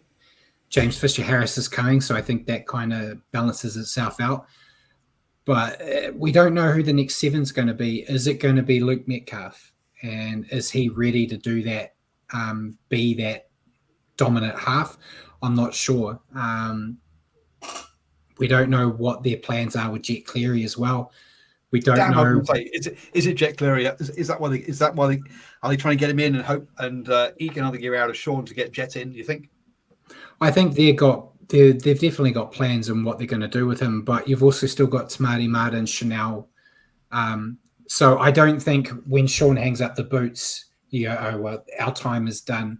We've got to start again. I think they'll still be able to keep that consistent form-ish.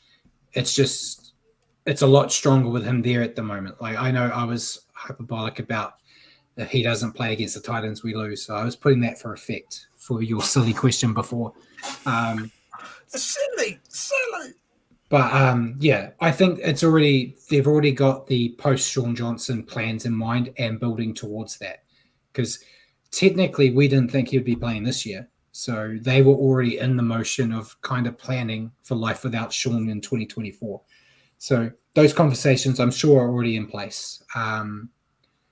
It's just we don't know who is going to be 7 when he's gone yet, because everyone's kind of saying it's going to be Metcalf, but the biggest issue with Metcalf is he's made out of glass. So they've really got to make sure they toughen him up some, but he's still too much of an Aussie at the moment. He's a bit soft. But yeah. Richie, your thoughts? Definitely, while Sean's here, is a good chance for us to do well. Once he's gone, he's hard to replace. I don't think we have anybody on our books that has the game management and kicking game of Sean.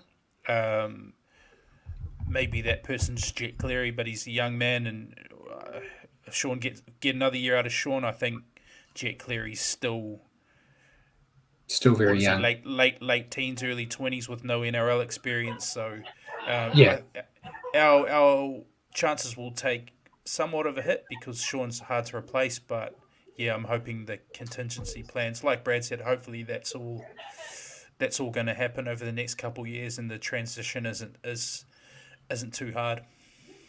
I'll go back to the resting Sean business, because next up you got the Titans, followed by the Knights, and then the Roosters. Before you hit Penrith, Titans, Knights, you've got 2 of the bottom 3. But just to point out where I was coming from, that actually, you say that Penrith, that's the important one. Penrith, Dolphins, before you get the rest. So I thought this was a good opportunity to get 1 or 2 weeks off before you got into some serious games. But that was just obviously I know nothing. I'm the idiot. I'm the Wally in the background. That you guys have told me how I'm so wrong. But that was where I was coming from on that one, from a purely stats point of view. But anyway, it's time for. Sorry. Maybe if we'd come into this game with with not off the back of a pretty poor loss, and it wasn't Anzac Day, we might have given him the week off. But I think it's just a situation we've found ourselves in. And it's a shame the draw and the loss. It's like 3 wins, draw, loss. Yeah. It's the wrong time. Yeah, if we had beaten Manly, pumped the Dragons, I think you'd be more likely. But them's the breaks. So we'll move on to round 8, Anzac round. Give me your Warriors team, Matt. Our Warriors team is I'm Dragon 1. Now, Matt. Dragon all the way. I'm going to get screenshots of this afterwards. Number 1, Chance Nicol-Klostad. Number 2, Dallin Watene-Zelezniak. The other wing, Marcelo Montoya. Centres, Rocco Berry, Roger Tuivasa-Sheck. Halves, Tamati Martin, Sean Johnson. Forward pack is Adam Fanor, Blake Wade Egan, Mitch Barnett. Jackson Ford, Jacob Laban comes in for his first start. Tohu Harris, number 13. Interchange bench, Dylan Walker returns. Tom Ale, Zion Mau for debut, and Paul Roach. Yeah, I'm pretty happy with this team, with what we've got available. It's probably what I would have gone with. Losing another forward in Capewell, it's just another blow. But getting Dylan Walker back should hopefully help us out on the interchange. I'm super psyched for Zion. I'm a big fan of him. So I'm really looking forward to seeing his debut. Probably in hindsight, it's great that he's getting his debut at home. Yeah, true. Instead of last week. But yeah, it's for what we've got. Um, I'm happy enough with that. You happy, or is there someone you'd change? No, I'm happy with that. I'm excited to see Laban get his first start. I think Capel's been sound defensively for the most part. Hasn't really been doing too much in attack, although I thought his lead run set up Sean's try on the weekend. Yeah. Yeah, so I'm excited to see what Laban can do right from the outset, and like you, excited for Zion. You reckon any pre kickoff changes that you can see, or do you think that's how it'll roll out? With how the extended bench is, no. The only changes I would see is if there's another injury at training, which they've got to. It's happened so many times already this year. We've got to figure out what the hell they're doing at training. Yeah, But yeah, with who else they've named, they're all basically backs, yeah, bar Tanner. So yeah, I mm, don't see any change unless they decide to pull the pin and like drop Montoya, move Roger yeah. to the wing, and bring Pompey in. But I don't like that because it involves bringing Pompey in. Well, So yeah, Why wouldn't they replace Montoya with Kossi then, winger for winger? that could be it too. But I think if you're going to drop a player, you're going to do it at team naming Tuesday and not during the week. True. So yeah, I think it will stay as is. Yeah, yeah. Me too. Especially where we haven't heard anything in the games tomorrow. So it's not like they've got a lot of time to dick around with the squad. So Mm. I'm fairly confident. And Paul, I, anything you want to add? I just want to say, yeah, I've not heard of this before, really, but like with what we've got and that kind of, are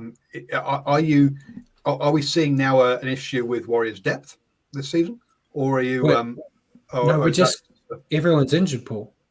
They're Yeah, all that's gone. right. But then There's no one to pick.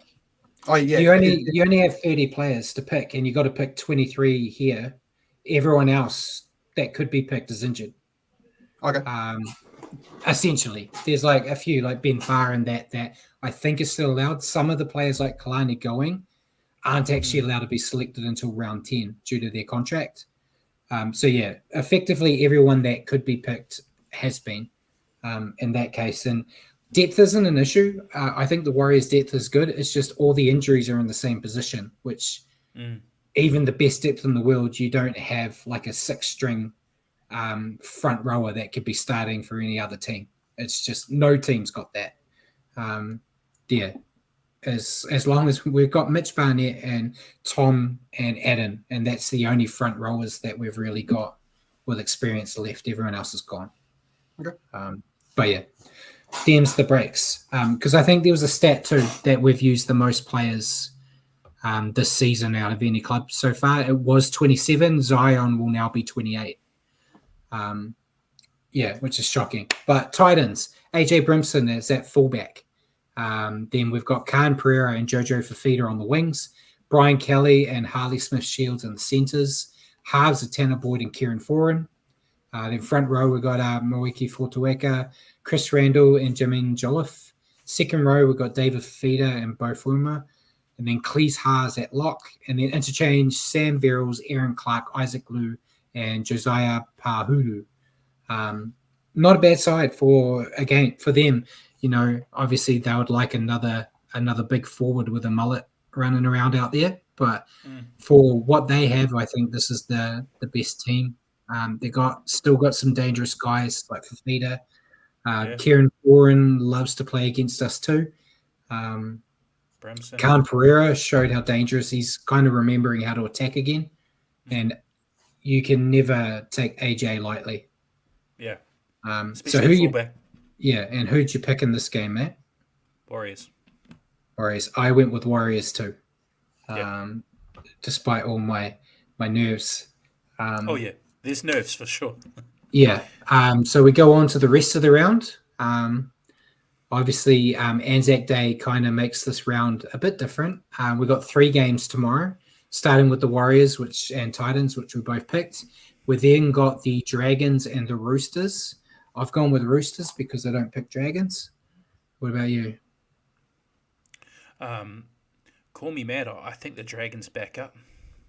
a lot of people have been picking the Dragons today in the stuff I've been listening to, but I'm just too stubborn for my own good. I think they could do it as well. To point out, the Dragons are $2.55, Roosters $1.50. So that's that would be a pretty big upset and a good one at the TAB if you're that way inclined. My TAB account's been depleted at a steady rate. I don't know what's happening. Next game on Thursday, the final game is that dirty Melbourne team that didn't want to come here playing the Rabbits.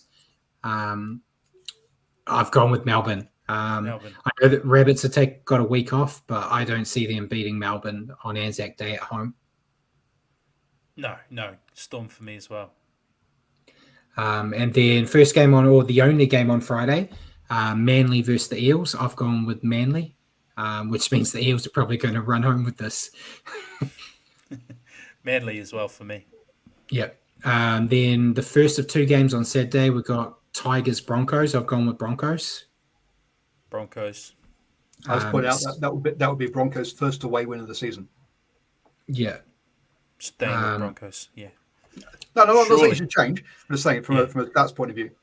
Yeah. Yeah. Second game on Saturday is Cowboys Panthers. I've gone with Panthers. I would have picked this before Cleary was named, but with Cleary back, they're shoo-in. Yeah, I think so as well. Panthers. And then on Sunday, we've got Dolphins Knights. I've gone with Dolphins. I can't pick the Knights after we just talked for an hour about how they're not going to win without Ponga. So, got to pick the Dolphins, especially after that win and at home. And then the final game. The Dolphins have no players. Good players. All the good players are injured, but they're still performing in one game. Yeah. We'll see. And then Raiders and Sharks. I've gone with the Sharks. Again, kind of the same thing without Fogarty. Yeah, Sharks. Top of the table, Sharks. Yeah. So that's the only game you disagree with on is the Dragons Roosters, making this a seven game multi. To be honest, I think there's some pretty obvious choices there this week, though, right? Yeah, I'm super confident with my picks, but if I'm putting a multi, that is probably the game we disagree on. Is probably the game I would not pick in my multi. Yeah, and look, if you look at the actual odds, the longest odds are actually the Sharks away to the Raiders at $1.44. The top of the table Sharks, wow, okay, and the City Roosters at $1.50. So you're right. That's the closest game according to the TAB is that Dragons Roosters game tonight. Tomorrow. Yeah, so that is the NRL. I know Jacko's probably already gone because Ruin Hammer started like half an hour ago, and he usually is over there giving them abuse. So we'll quickly go through the Super League before we go, because we are here for almost 2 hours this time. Thanks, Paul.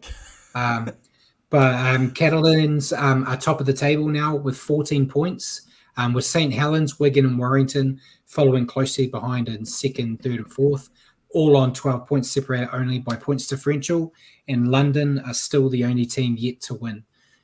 So going through the round 8 results in the Super League, we had Huddersfield defeat Leeds 30-24. Wigan defeated Castleford 36-14, so not the same as their big win the week before. St. Helens, though, they defeated Hull FC 58-0. Salford defeated London 12-4.